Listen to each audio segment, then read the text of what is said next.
Welcome! This is Product Camp Conversations, a podcast for curious product people hosted by Allison and Dave. Each week, they think out loud with a rotating guest about the parts of product that don't fit on a roadmap, community, the human element, and the hallway conversations. Be sure to like and subscribe so you get new episodes every week. Give some extra love providing a review wherever you're listening. It helps other product people find us. Now, let's get into today's show. Hello, Hey, Dave. how you doing, Allison? I'm great. Happy weekend to you. We'll give folks that we're doing this on our outside hours, so it's great to see you again this week. Yeah. How are things in your world? What's been going on for you? Other than the day job, I've actually had a couple events this week that were pretty cool. I went to this, and I'll jump into it maybe a little bit later, but went to this one event that I had been meaning to go to. I'd seen somebody I know in the community who co-hosts it, publicize about it, but it's called Innovate MN. And so I went to that event on one of the nights after work. And then yesterday was an all-day unconference, very similar to when you think about Product Camp, except this is sort of just general tech, but the same thing where it's an unconference. It's called Mini Bar. It's put on by a nonprofit called Mini Star. And so it was a pretty big, it was a anniversary of it too. So it was a pretty Wow. big event as things go. How about yourself? Anything cool this week you do?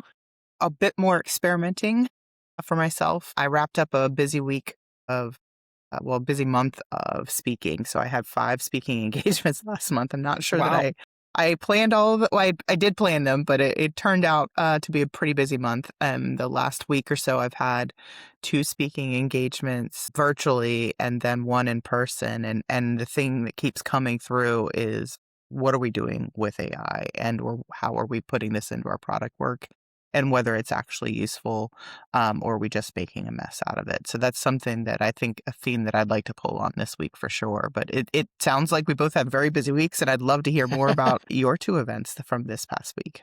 Yeah, so the Innovate MN event, it's kind of interesting because wasn't sure what I was going to get out of it. And other than it sounded interesting, the social posts were pretty cool. The general concept is they invite folks to come and help be more on, they pick up first a small business of some sort, or a nonprofit or government or some kind of a entity that has a challenge that they're facing.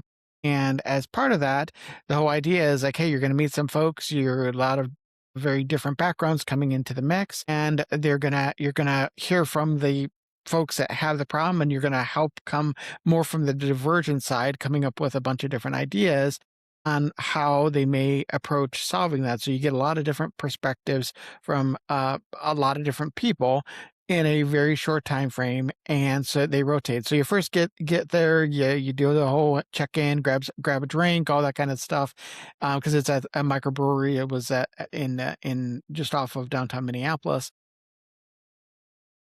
Right away, I'm talking to one of the first folks I'm talking with, and I'm like, oh, the typical, you're networking. What are you doing? What do you do? Because that's what we say in the United States, right? We always hey, we identify What do you do?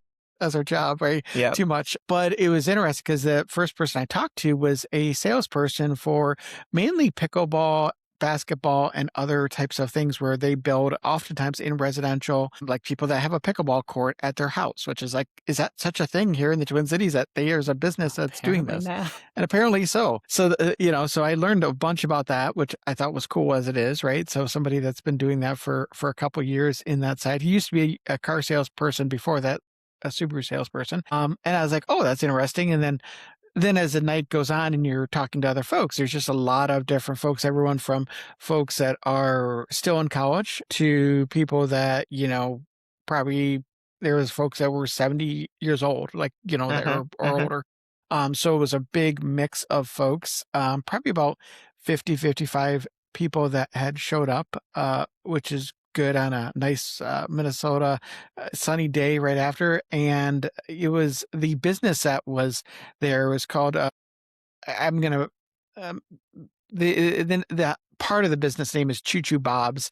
It's basically like a place for kids to come with their parents and play with trains, and it's a space in St. Paul, and so they were expressing some things of like how do they stay more busy more consistently throughout, and like what things when things go well and when things don't. But like, so then you just do a couple rounds of iterating ideas and then sharing out with a group. And then eventually every table you're taking pictures of all the different ideas that had come about for that. And then they use AI to like bring that all together and summarize that all for the business too, in addition, as sort of a takeaway. So yeah, I thought it was a pretty cool type of event and a nice, sort of get outside your element a little bit, meet a lot of new folks that you would have probably never meet in many different capacities. So that was pretty fun. I love that idea too because, right, a scene change often, right, our work can be we can have a variety of work activities in our Hmm. day-to-day jobs, but the customer is usually the same or set of customers is the same. So to be able to just jump out and say, now you're all in a, children's entertainment slash enrichment business, right? Yeah. That's not what you do every day. That's not what I do every day. It's a very different lens to look at things Yes. and think about using those same skills that we use in our day jobs to bring it to the community or bring it to a different area of expertise. I know that their diverse thinking can be really beneficial, especially when we're exploring problems. So that sounds like you got to stretch a couple of muscles that you use Monday through Friday regular hours, but you got to do some extra credit time with that too. Did Yeah. the And team do like you mentioned tables? Did they have like pen and paper, or were you all just talking through and then and then kind of capturing it in a form or something? hey, we're in Minnesota. You gotta have Post-its, right? So we had Okay, okay. we had like sort of white, like there's sort of like butcher paper in the center of each table, and then you'd Mhm, have like Post-its, and then you're with basically just markers that you're putting all the ideas on. And one of mhm, the things, actually, that's a good point. One of the things that they emphasized at the beginning, they did a really good job of.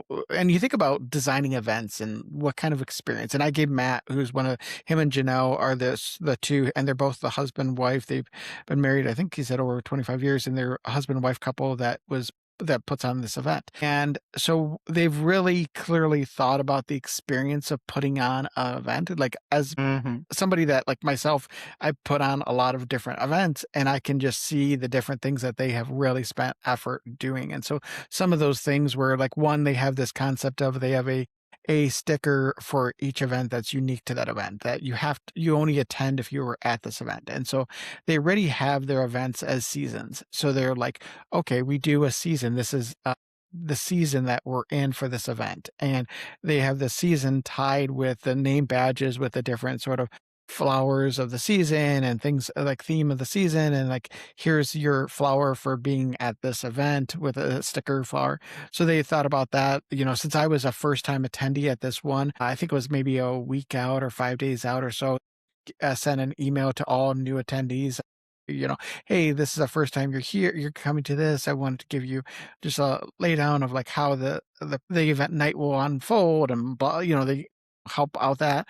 And then additionally, they did a really good job then the day of the event before. They really laid out things well in an email, like, hey, look forward to having you tonight. Really detailed on like different parking options, really detailed on different, when things will begin and when things, that type of thing, where they've really clearly thought about that and giving people enough space at the beginning of the event to first be able to connect with each other, and then when bringing people together into, hey, now we're going to go work on this, they really did a good job of laying things out and the process. And so one of the things to that point is like not just having one person be the scribe, because if you're the scribe that's doing it for your table, then you're pretty much not really participating in the normal form, and you're more like a secretary more than a person that's really, able to feel like you're contributing as much. I mean, it just, it's the nature of it. So they said, hey, we want everybody, like, hey, get ideas, you write them down, like you like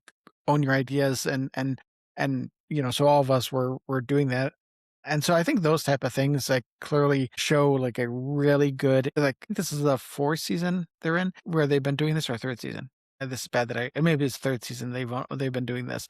And so there were just a couple, this is the second session in the third season, where they'll, I guess they have 6 seasons or 6 meetings a season. They take off a couple months, they take off a few months in winter, and then they have a summer social in addition, as they really thought like how this makes sense in Minnesota.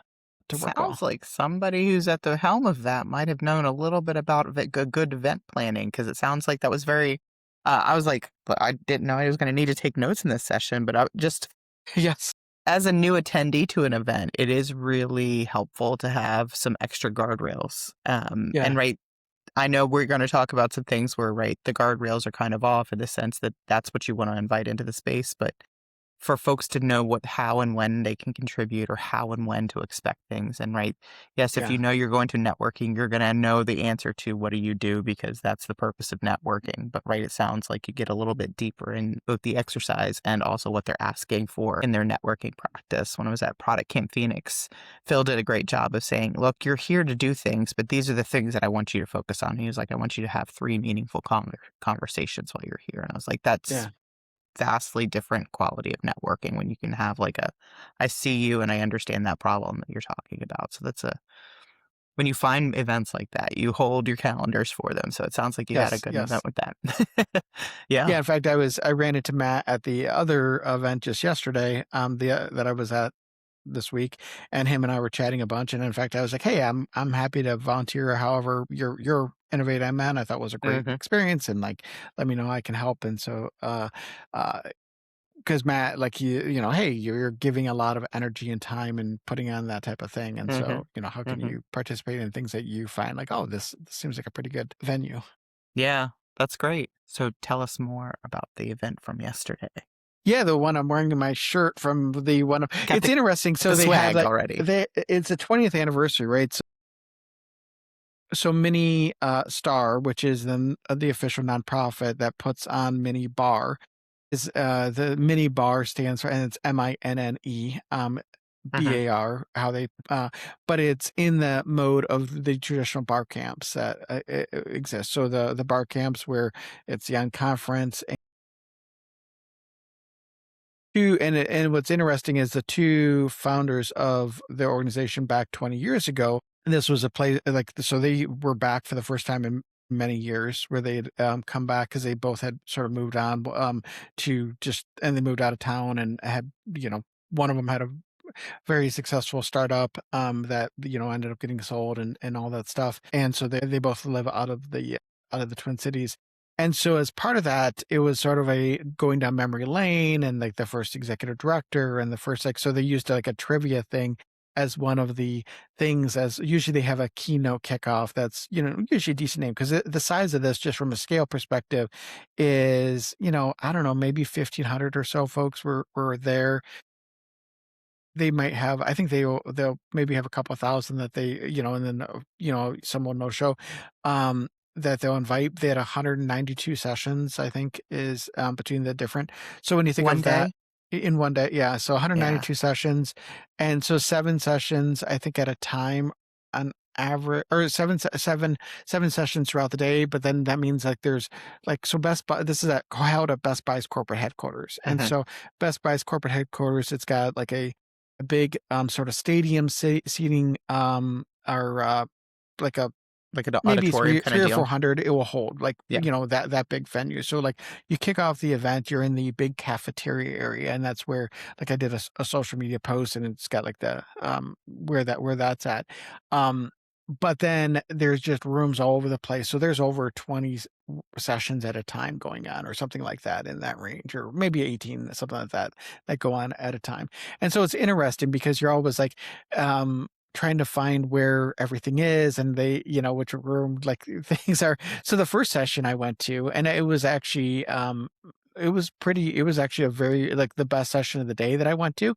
It was interesting because I first get to that because I was talking to as you're talking to people in the hallway, and I was running a little behind, and there's probably like 7 or 8 people outside the door to get into the room, Because it just was like that that. packed. It was that packed, and like there was like every chair is occupied. There's like layers around the room. There's some people sitting on the ground, like that's the type of thing. And so I like was able to like wheel my way, and I go up to the one front side where there was a little room on the wall, just like sort of standing there. But it was actually a really good session. It dealt with something that actually integrates well with what I do my day job, and like really scaling AI, more enterprise side.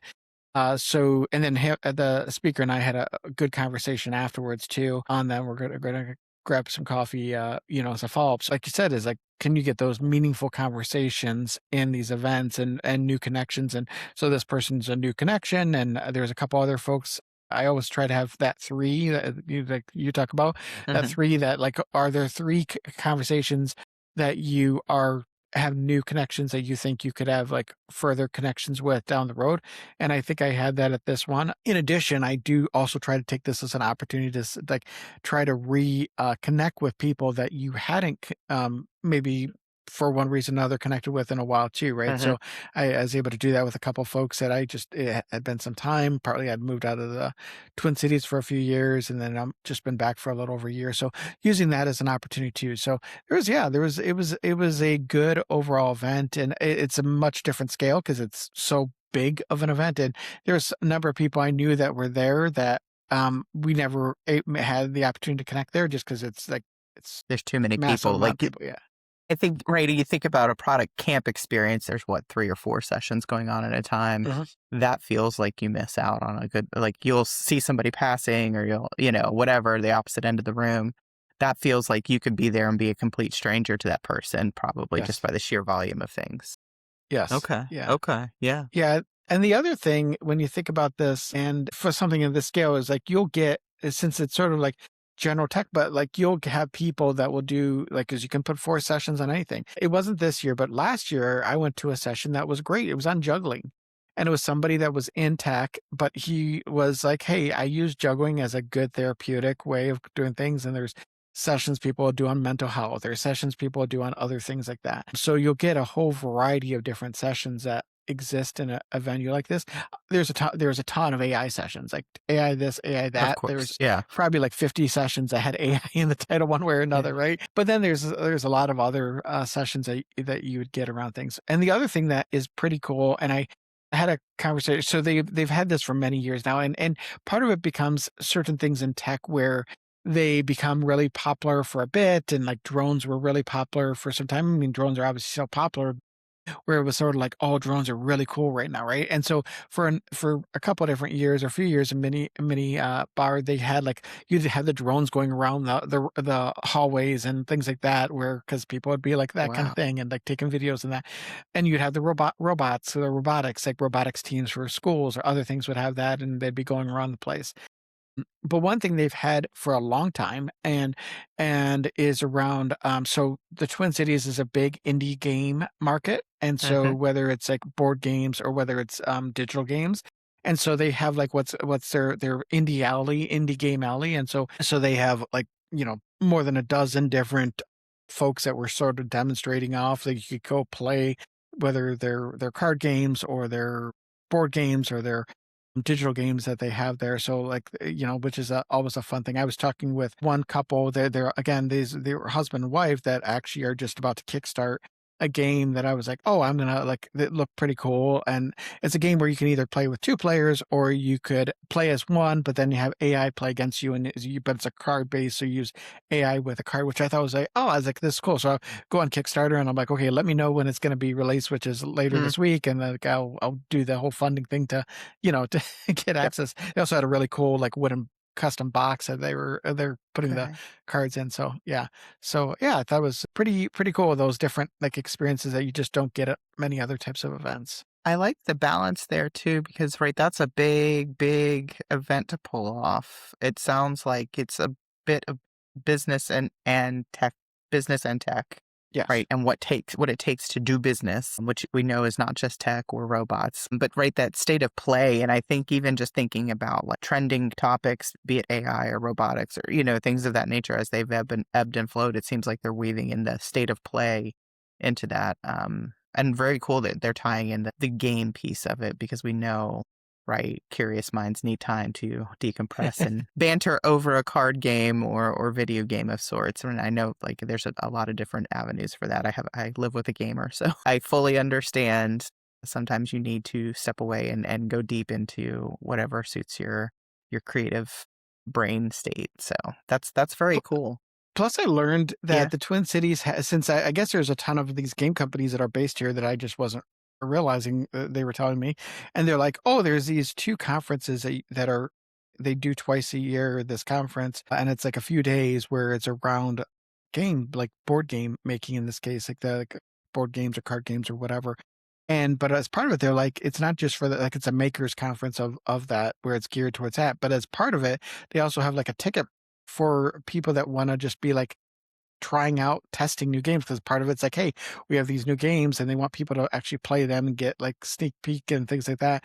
So I was like, oh, this is really cool. Now the challenge, I'm just going on vacation, the one's coming up just at the end of May, and I was like, oh, it'd be great. And I was like, oh, but that's the day that I actually fly out to go on vacation, but then they'll have it again in like 6 months or 7 months, another one of that. So I'm gonna have to put that on the calendar to again try a different sort of community experience. I love that. That sounds like you had a full day. Yes. If you were going to look at giving that to giving somebody like a 2-minute readout of what you saw yesterday. 2 minutes, Dave. Can you do it? What did you see yesterday?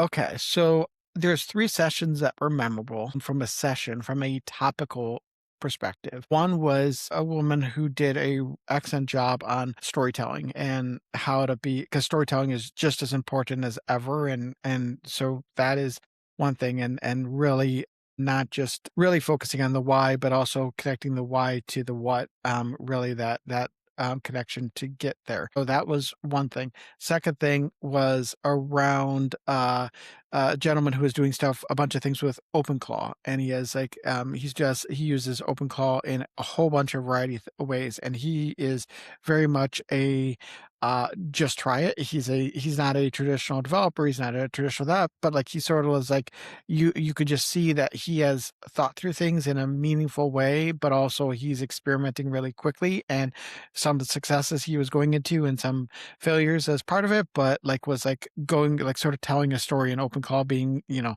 agents that sort of run locally that can just so more autonomous, that type of thing. And the third thing was around the first session, like I was talking about on scaling AI and really creating a good experience for developers to create agents in a way, and which is something that I've been working on at my day job. And so as part of that, I was like we were able to riff a lot on things. So it just gave me reaffirmation from an external party that sees a lot because he does consulting around the path that we're going down there. So those are a few of the session things there. I don't know if that's 2 Okay. minutes. Maybe it's Yeah, about. it was pretty darn close. I'm going to say that I heard you were able to take something practical back to your day job, Yes. maybe additive to an area that you're interested in or right as part of your work. I'm thinking about the storytelling piece, and then right another experimentation opportunity. So something to strive towards, right? We Yes. know AI is all the rage, but where we spend our time in AI has to be, right? We've got to be very, we don't have to be, but in order to make it through, I think we're going to need to be very focused about where we're going to spend our time thinking through those things. So I think that sounds like you've got Definitely. some future calendar appointments and all Yeah, this. there'll be some future coffees and things. And this Yeah. week, I have several things already on the calendar, which Yeah. is like you always have to like make enough time to like have those other experiences yourself. I mean, it's going from like an in person, right? You have like you've been at a lot of different things recently, but one of the things you did this week, right, was something with product coffee. Sounds like you because you were leading that Think session right this week. it's Could you go into that? Yeah, absolutely. So, I did a little bit of introspection at the retrospection, well, both, a little bit of both, end of last year, and I said, I took a public speaking class several years ago. It significantly helped my ability to do anything like this, but just in job regularly. And I was like, nope, we're going to double down and expand on this because I have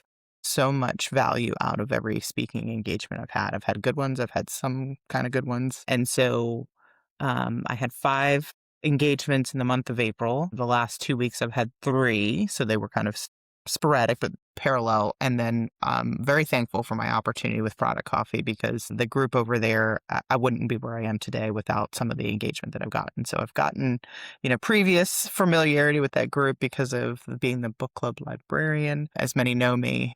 But they had an opportunity for me to come lead the main stage. I call it the big stage. It's just Wednesday. But I actually came up with the session ideas, pitched them to our leadership and programming team, and then recruited speakers. I got to do the whole soup to nuts experience, Nice. not And just prepare what is talk. product coffee for folks? Because like I think everyone could participate in this and That's a little right. bit You and more. I Yeah. know, but yeah, Yes. Yes. let's help our listeners. Yeah. So Product Coffee is a community of a virtual community, a weekly meetup of product professionals. So that can be anybody from a product owner, a product manager, straight through to a VP or head of product and right our director level as well. So leaders and practitioners. We're all practitioners at this point, but really coming together through community, weekly meetups, greatest things I found because it is every week and it is there. So even if you can't make it one week versus the next, we're all busy. It is there every week. And so you find topics.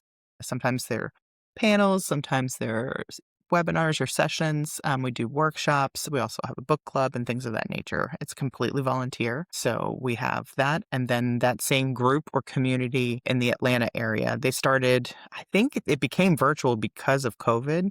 They were meeting, I don't know if they were meeting as often prior, but when they moved to virtual, it became weekly for sure. And so since COVID, we've just been every Wednesday, it's coffee. Nice.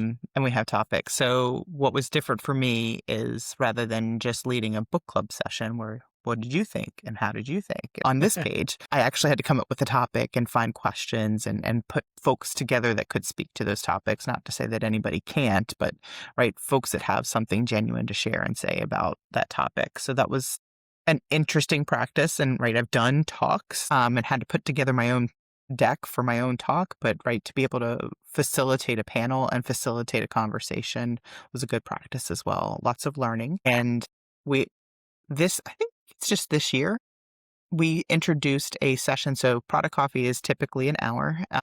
It's the first 30, I should say it's an hour and a half. The first 30 minutes have been networking in the past.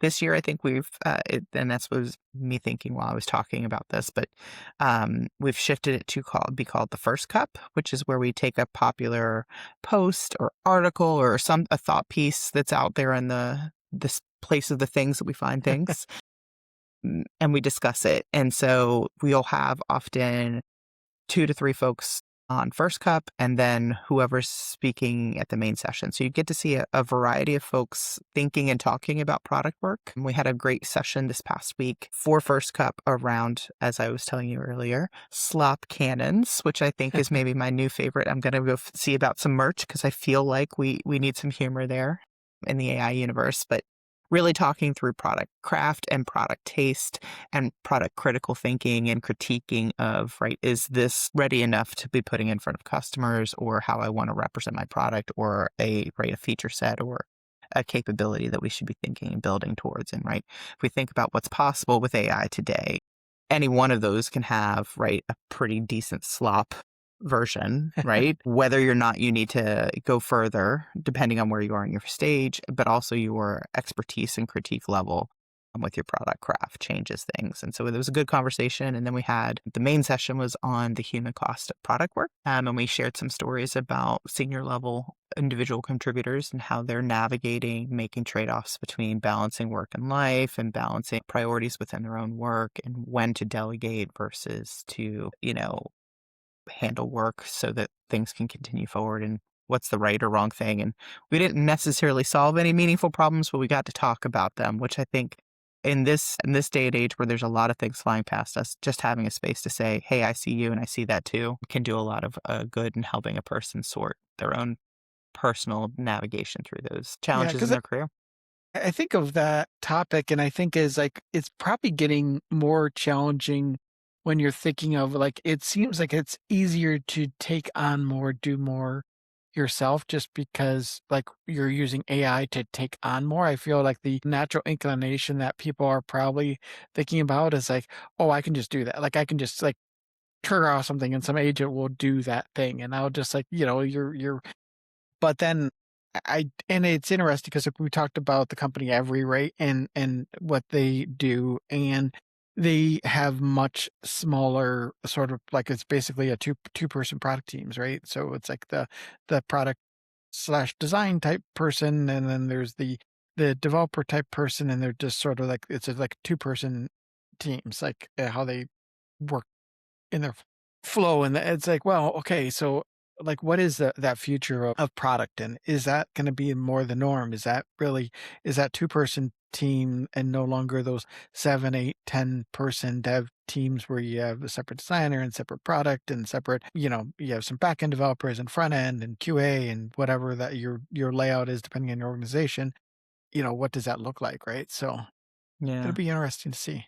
It will be interesting to see. And I would say that what Every is doing is very fascinating. I think about how intentional they have been around creating that structure and the space to allow that. I'm super glad, right? There's still some humans in the loop, right? The answer is not just let the robots do it all. I think we've all seen our d- distaste for that, like if not strong, like avoidance of that. But the folks that are thinking about that meaningfully and saying what needs to be in this space in order for us to allow a single person to have this much of the ownership all the way through, and right, what checks are in place to say before we turn something over to production or before we test, like what does that look like? I know there was some code leaked an entire production database leaked or deleted in the last week, and things But that, again, that stuff, when I see stuff like that, you're like, okay, so why would you ever give it's like because that could still happen with a developer yep, doing something like yep, it seems like in that case it just isn't very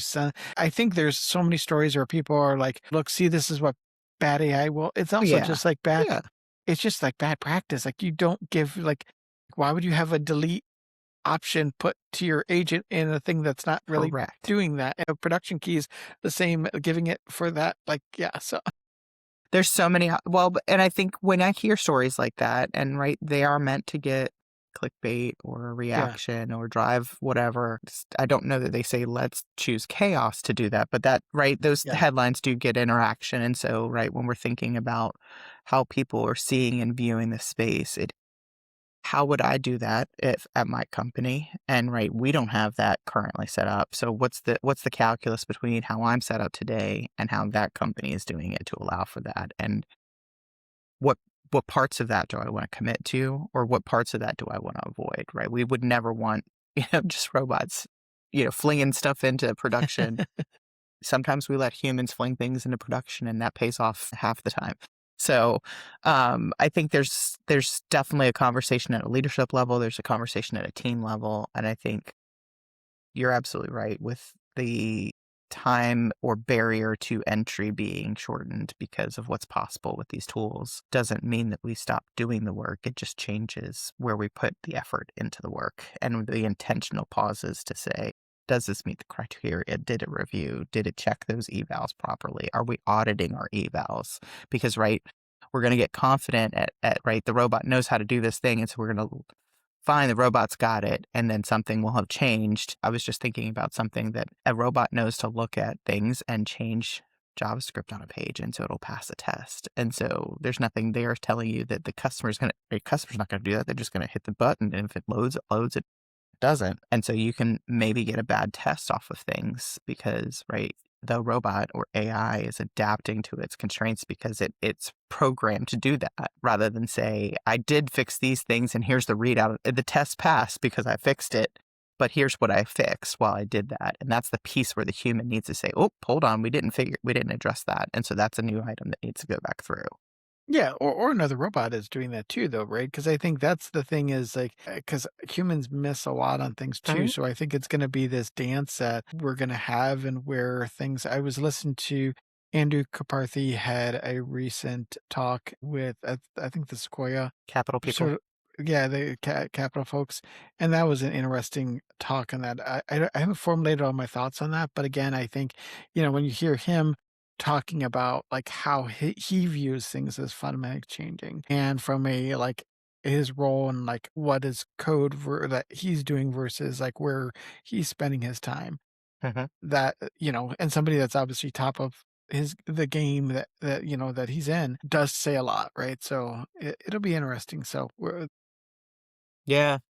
Wow, this has been a busy week for two people just going about their product lives, doing producty things. I appreciate you sharing your experiences about your events and This has been really helpful to think about, right? How are we giving ourselves space to think about what you just said, that where we spend our attention and what the intention and value is of where we Yeah. spend our time. So, yep, Well, we it's a can do mix of more that things. networking Yeah. thing too, right? Like, or the sorry, not networking, but the virtual versus in person and those different experiences. Because I think there, you can, you know, the nice thing, like something like product coffee and how some things, it's good to see some things that have went virtual and still have stayed virtual in a good sense because it allows, like, obviously you're not down there where a lot of folks Hmm. originally where this originated, but it gives you the opportunity to engage here and it gives other folks the opportunity to like get involved in that community. So I'm glad some things have stayed there.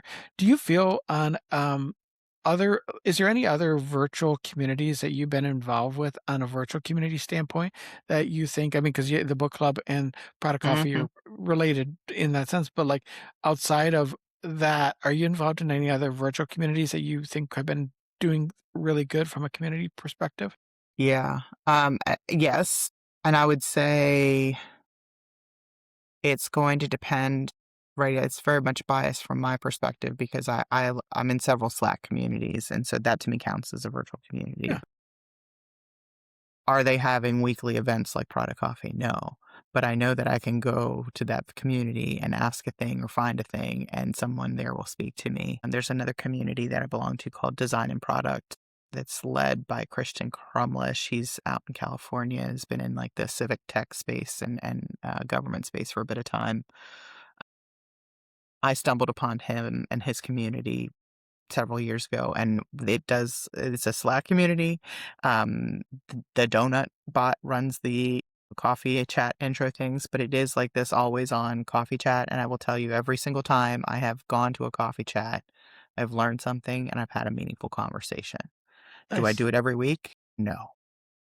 Right? Does it always work out every week? No. But I would tell you easily 6, 8, 10 conversations a year where I'm like, woo, that's an interesting thing to consider. That's an interesting person to right, connect with and have another coffee with. I had a coffee maybe 3 weeks ago now with it was a 3, and I'd met one of the gentlemen, and he's building something fascinating around carbon credits and things of that nature. I don't wanna diminish Yeah, his yeah. work, but just simply for the conversation piece. I talked to him 9 months ago, 6, 7 months ago, and he was thinking about it, and he shared me his prototype, and so I'm like, well, that seems like a long time compared to thinking, but, like, right? Uh-huh. He built it from the ground up, he's had done Yeah. the exploration and all that, and it's just cool to see people out there building and doing things.